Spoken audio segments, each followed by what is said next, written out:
You wake up to the sound of stone scraping against stone, the slow grind echoing through limestone halls that have held silence for over 3,000 years. Your hands touch the cold sandstone as you push yourself up, and then it hits. You finally. See where you are, deep inside a pharaoh's tomb in the Valley of the Kings, the walls around you covered in hieroglyphs that seem to move in the shaky glow of your torch. The air tastes like myrrh, but also something older, something organic. That makes your stomach twist. As your eyes adjust, you notice them at last. Carvings covering every wall, showing scenes so intimate and strange that archaeologists once argued for years about whether they should even take pictures of them. These are not the clean, polite versions of Egyptian life you learned in school.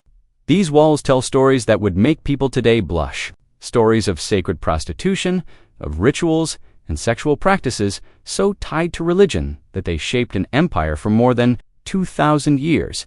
Before we step into these hidden tales of survival and suffering, if you enjoy hearing about history's forgotten truths, go ahead and hit the like button and subscribe. And also, leave me a comment. Tell me where in the world you're listening from. I think it's amazing that together, across time and across continents, we're digging into secrets that Egypt itself once tried to hide. Now walk deeper into this tomb with me, because what you're about to see will change forever how you think about one of history's greatest civilizations. In 1323 BC, an 18-year-old girl named Ankhesenamun stood shaking in the waiting chamber of Karnak Temple. Her linen dress was so thin it barely counted as clothing.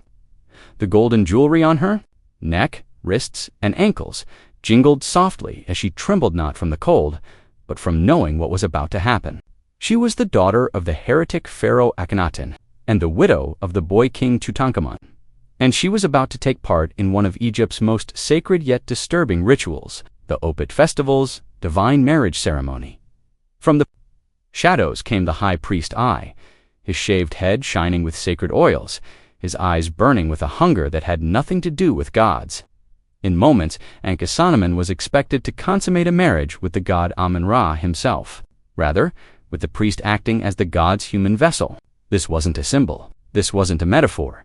This was Egypt's most powerful priests using religion as a reason to take the bodies of royal women. And it happened often. All throughout pharaonic history == papyrus records from Deir el-Medina, discovered by archaeologist Bernard Bruyère in Egypt, prove that this sacred prostitution wasn't only for royal women. Temple records reveal that hundreds of young girls were given the title of God's wives, a name that sounded holy. But in truth, it meant they were forced into ritualized bondage disguised as devotion. These girls, some only 18 years old, were chosen for their beauty and purity, then given to different gods during Egypt's religious festivals. The choosing process was cold and cruel. Temple priests examined the girls naked, looking for the smallest flaw that might offend the gods. A scar, a crooked tooth, or even uneven breasts could disqualify them ironically, sparing them from years of ritual abuse, dressed up as divine duty. Dr. Joyce Tildesley at Manchester University uncovered temple records from Thebes, dating back to 1550 BC, that describe what life was like for these sacred prostitutes. They lived inside temple walls, wore special clothing that showed their role, and were not allowed to marry or have children outside their duties. If they became pregnant, the children were often taken back into the temple, making a cycle of ritual slavery that went on for generations. But the most disturbing part of these unions was not how often they happened, it was how public they were.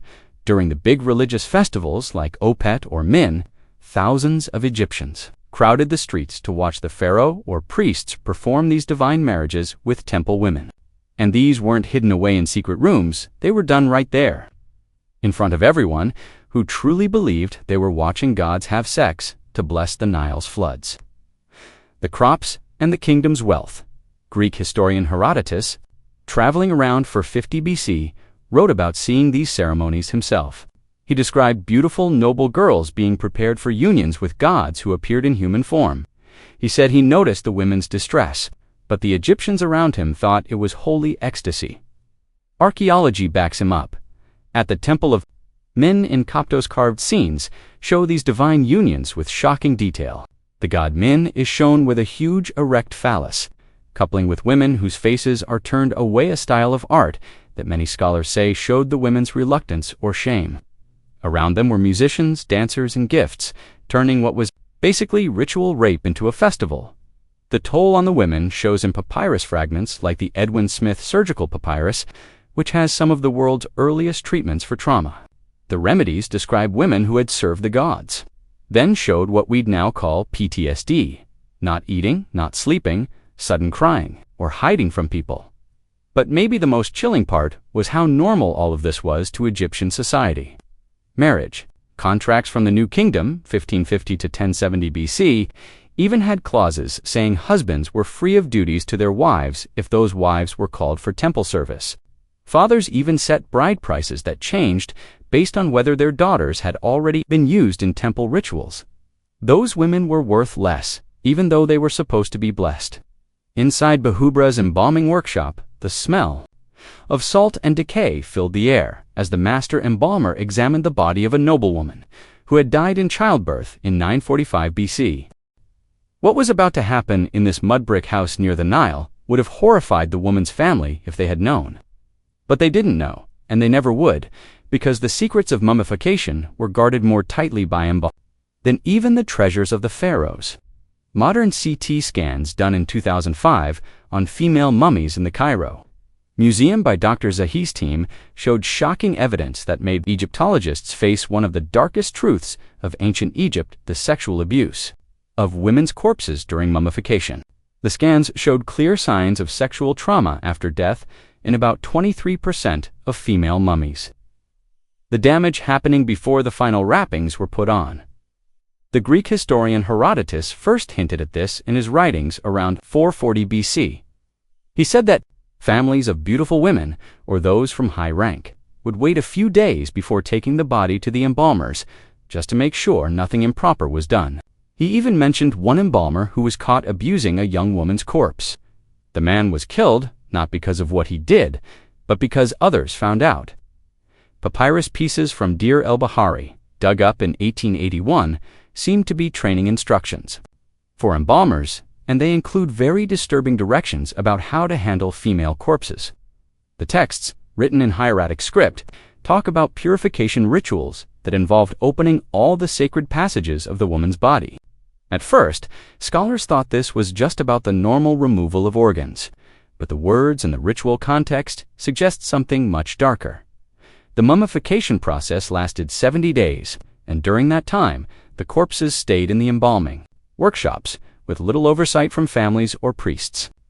Records from Tanis around 1000 BC show that embalmers often worked alone at night, a time Egyptians thought the dead were most open to spiritual attacks. These night shifts gave perfect opportunities for abuse that no one would ever see or report. The evidence for this comes not just from CT scans, but also from ancient texts that tried to deal with the problem. The Harris Papyrus, now in the British Museum, contains court records from 1156 BC, describing trials of embalmers for defiling the sacred vessels. Scholars now believe this phrase really meant sexual abuse of corpses. The punishment was brutal death for the embalmer, and his family stripped of land and thrown out of their homes. But maybe the most disturbing part was that some embalmers treated this abuse as ritual magic. They believed sex with a dead woman could pass her life force to them, making them stronger or even live longer. Amulets found in embalming rooms showed drawings of sexual acts with mummies, and papyri contained spells meant to be spoken during these acts, treating necrophilia as magic, not crime. One of the saddest cases is the mummy of Queen Nefertiti's daughter Meketaten, who died around 1330 BC at just 13 years old. Modern forensic study showed clear signs of violation after death. Her wrappings, once thought ripped by tomb robbers, actually showed careful unwrapping and rewrapping of the pelvic area. Resins stuck between layers proved the body was accessed again and again. During mummification, far more than needed for preservation. Later, Christian writings showed just how horrifying people found this. In 385 AD, Bishop Theophilus of Alexandria condemned the defiling of women's bodies by priests who claimed they were serving the gods of death. His words suggest these acts went on even into the Roman period, and by then, Christian families refused Egyptian mummification completely. The damage was not only to victims, but also to the embalmers themselves. Records from Memphis show embalmers killing themselves at far higher rates than other jobs, often by drowning in the Nile, which people believed stopped a soul from reaching the afterlife. Some historians think this was guilt-driven punishment by men who had abused corpses, but could not confess without being executed. Even worse, some evidence shows that women were murdered on purpose just to provide fresh bodies. One mummy found in the Saqqara necropolis shows she was poisoned with oleander, a plant that kills quickly but leaves the body intact for mummification. Her wrappings even held papyrus strips with prayers begging Osiris for forgiveness proof.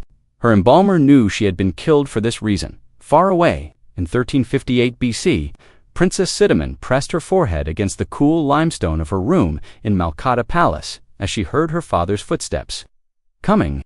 She was 23, and she had already given Pharaoh Amenhotep III, her own father, at least one child. A little girl now played in the gardens, not knowing her grandfather was also her father. That night, like many before, Cinnamon would again serve as both daughter and wife, caught in a cycle of incest that had shaped Egyptian royalty for over 1,000 years. Royal incest in Egypt was not rumor or exaggeration. It was planned, deliberate, and written down in official records. DNA testing in 2010 on royal mummies by Dr. Karsten Pusch proved it. The family trees of the pharaohs looked less like royalty and more like disasters of inbreeding. Tutankhamun himself was born from a brother-sister marriage. The tests showed he had many birth defects, spina bifida, clubfoot, and epilepsy, likely all from generations of inbreeding. The practice began in Egypt's earliest dynasties around 3100 BC, but reached its height during the 18th dynasty, 1552–1295 BC. Pharaoh Thutmose I married his sister Amos. Their son, Thutmose II, married his half-sister Hatshepsut, and this pattern repeated again and again, almost obsessively. Royal marriage? Contracts from that time, preserved on papyrus, confirm it all. The Metropolitan Museum shows how Egyptians used very specific legal terms. They made a difference between wives who were sisters of the body, meaning full sisters, and sisters of the house, meaning half-sisters. Children born from each group had different inheritance rights, but the incest in the royal house went far beyond brothers and sisters marrying. Pharaoh Amenhotep II married 3 of his own daughters. Palace records from Amarna also show that Akhenaten had sexual relationships with at least 6 of his daughters at the same time. One limestone carving from his capital at Amarna shows him kissing one daughter while another sits on his lap, and the writing around it clearly calls both girls his beloved wives and daughters. The psychological damage to these royal women can be seen in how short their lives were and how often they died mysteriously. Queen Enki-Senomen, who is both daughter and wife of Akhenaten and later wife of Tutankhamun, lived to only 27 years old, which was already old for a royal woman.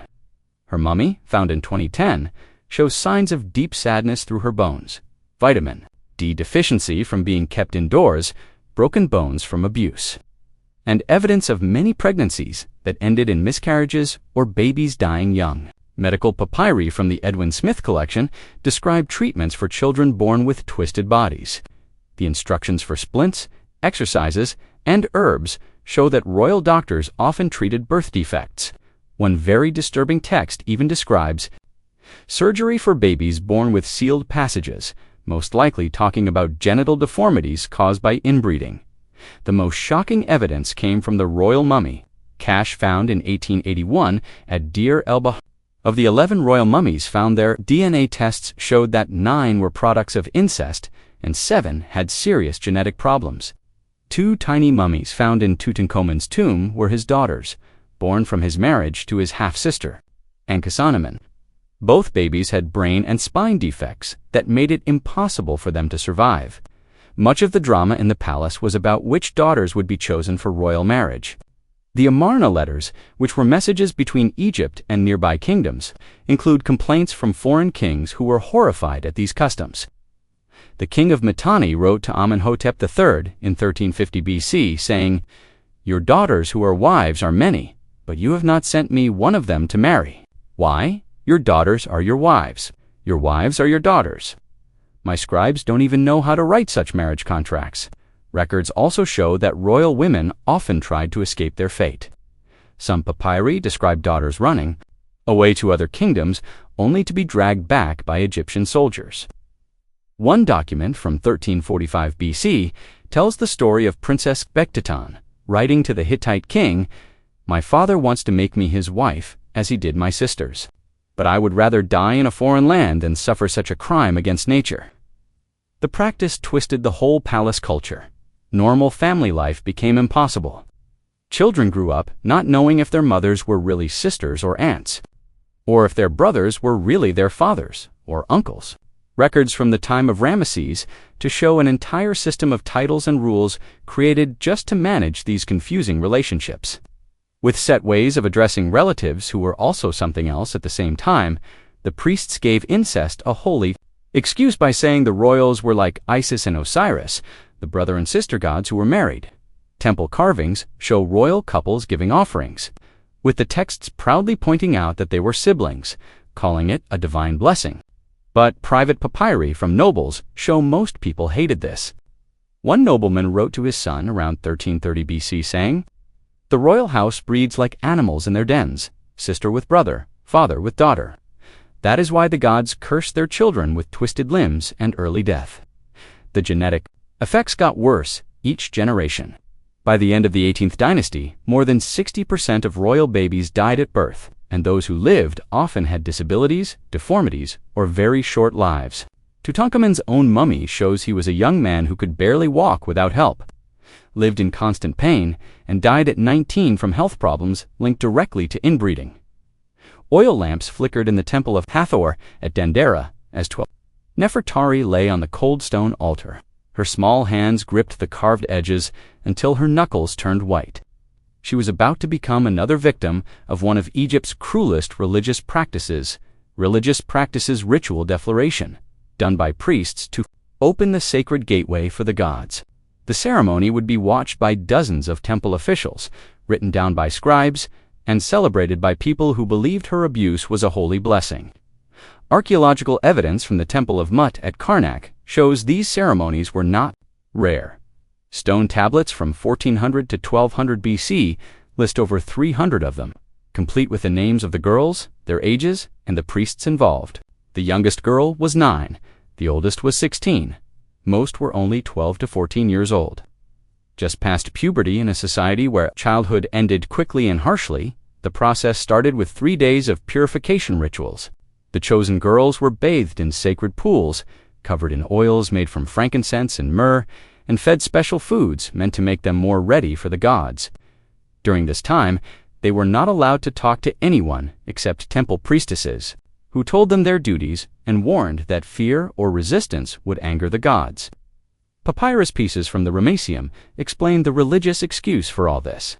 Priests believed that a virgin girl had special spiritual power, and that this power could only be taken through ritual defloration done by men who had been purified. The act itself was seen as a sacrifice, where the girl's blood and suffering were gifts to the gods in exchange for blessings. What was about to happen in this mud-brick temple by the Nile would have horrified the girl's family if they had known. But they didn't know, and they never would, because the secrets of mummification and temple rituals were guarded more fiercely than gold. Ancient teaching texts found at Edfu show that these ceremonies followed strict rules. The girl was brought before a crowd of witnesses wearing a thin linen gown and gold jewelry to mark her as a sacred offering. Incense burned in the air, while temple musicians played hymns to call on the gods of fertility. Then a high priest, acting as the god himself, would take her virginity using objects kept as holy relics, knives, stone phalluses, or specially carved wooden tools believed to hold divine power. Dr. Joanne Fletcher studied human remains found at temple sites in Abydos and found proof of these practices. Skeletons of young girls showed pelvic injuries that matched violent sexual assault. Some also showed infections, and some girls even died from internal damage. Carbon dating shows these deaths happened again and again over 500 years of Egypt's imperial age. The trauma these girls carried was ignored or twisted into religion. If a girl became silent, withdrawn, or harmed herself, priests said she was touched by the gods and often kept her in temple service forever. Medical papyri even list cures for divine madness in young women, herbs for violent outbursts, sleepless nights, and refusing food. Today, we know these were signs of deep sexual trauma. Some temples built whole hierarchies around these ceremonies. The Chester Beatty Papyrus, the 6th records priests with the special title opener of the Sacred Gateway. This job came with privileges extra: food, better housing, and the right to choose which girls they would deflower. These roles were so powerful, they often passed from father to son, creating entire family lines of ritual abusers. Traveling scribes wrote about how these ceremonies differed in regions. In Lower Egypt, they happened during the Nile floods, linking the girls' bleeding to the river's life-giving waters. In Upper Egypt, they were tied to harvest festivals, said to ensure fertile fields and livestock. The darkest records come from the Temple of Min at Cairo. Their annual festivals included mass ceremonies where dozens of girls were violated at once. The Greek visitor Strabo, writing in 25 BC, described watching one. He was shocked to see young maidens, barely children, taken by priests while crowds cheered and threw flowers. He wrote that several girls died from blood loss or shock, but their deaths were celebrated as holy acceptance by the gods. Money was also involved. Families were paid for giving daughters, but the system made refusal impossible. Temple records from Thebes show families received grain, animals, or land, but only after their daughters had finished their service. If a family tried to pull out before the ritual, they could lose property, be sent away, or forced into labor. Still, there are small hints of resistance. Private papyri tell us that some women tried to protect young girls. They used secret codes to warn families. When temple scouts were looking, one text from 1250 BC says, "When the lotus seekers come to your door, remember, the river runs deep, but also runs away." Scholars think this was a warning and a hint at escape routes for families trying to flee.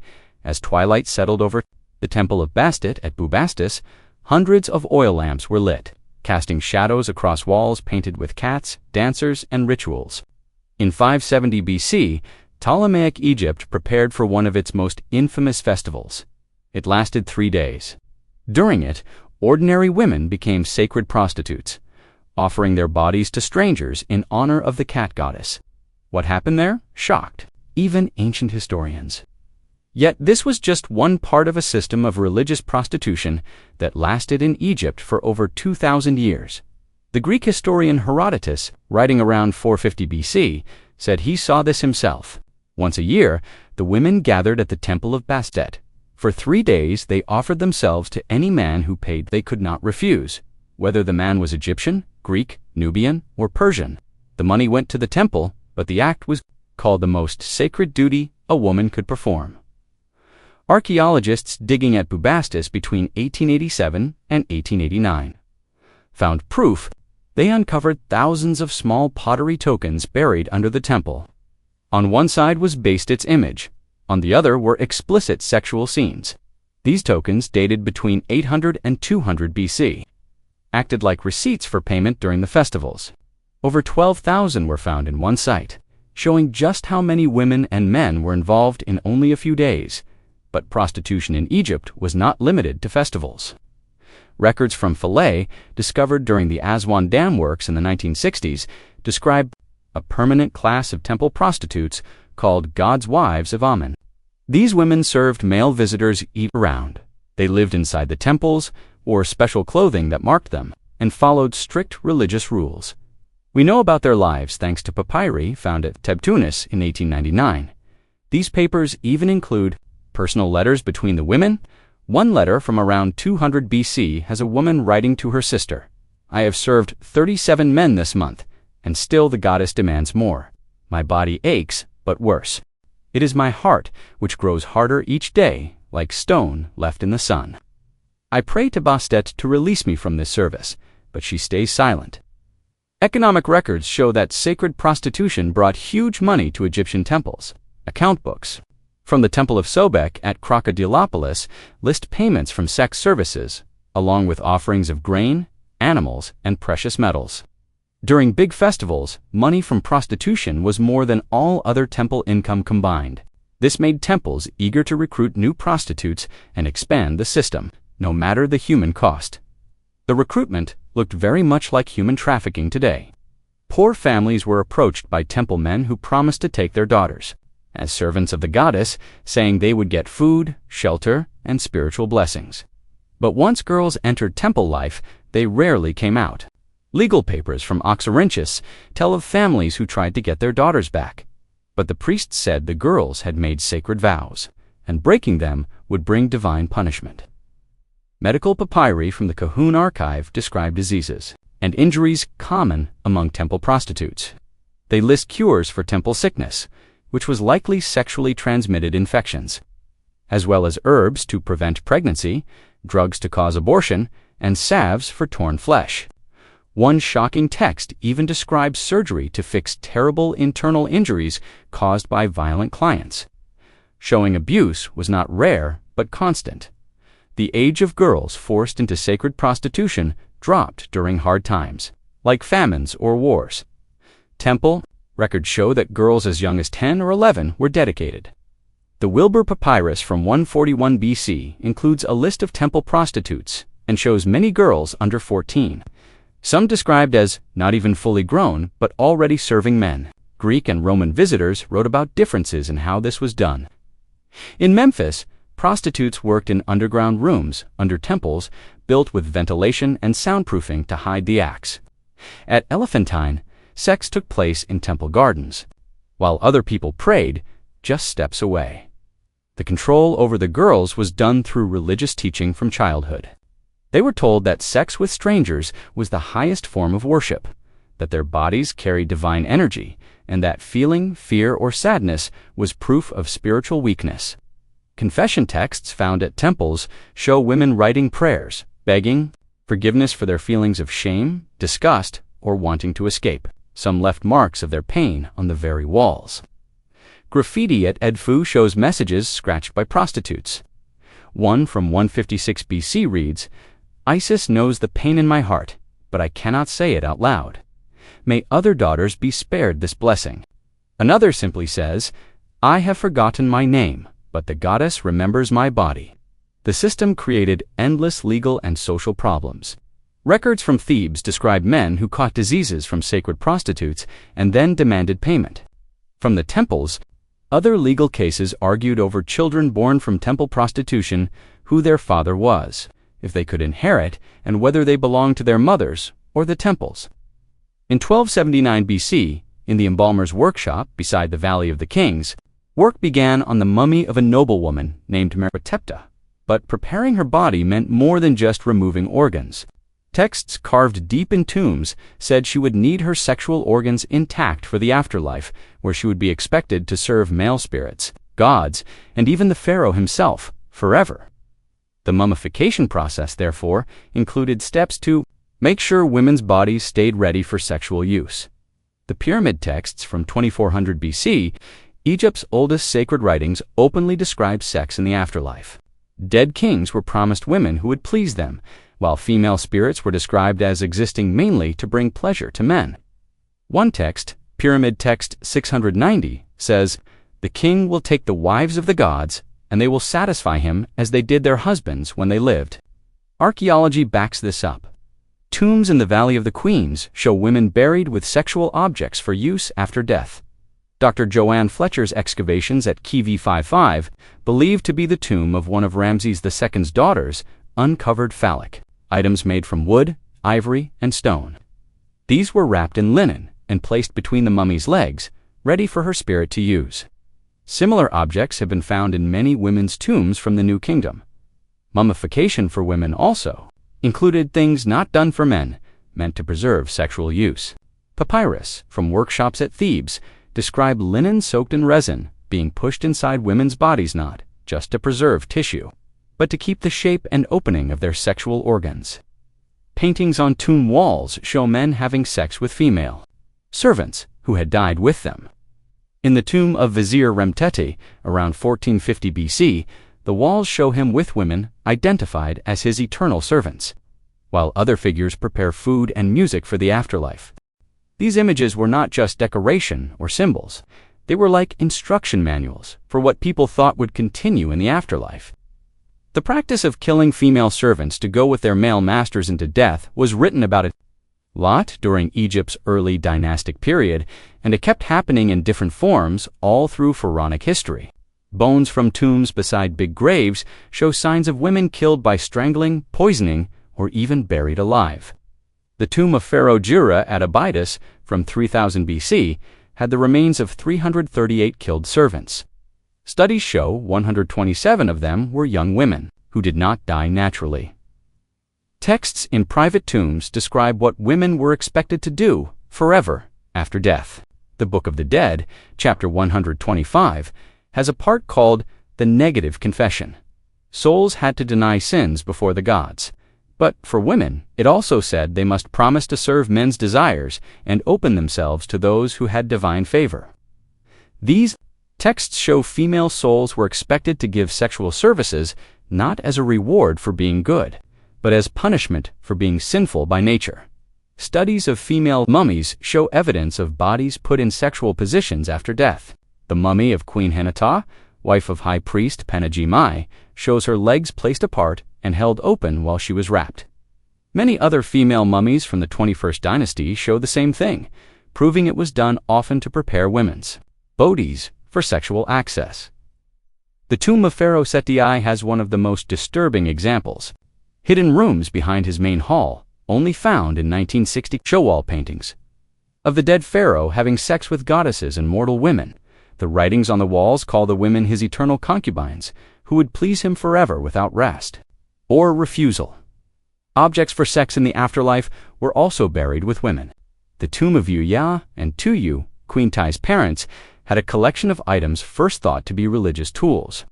But new studies show they were actually sex toys. They were made of ebony and ivory, carved very carefully, wrapped in fine linen, and placed in cedar boxes with prayers for their use in the afterlife. Medical papyri also show spells and methods to keep dead women sexually attractive for spirits.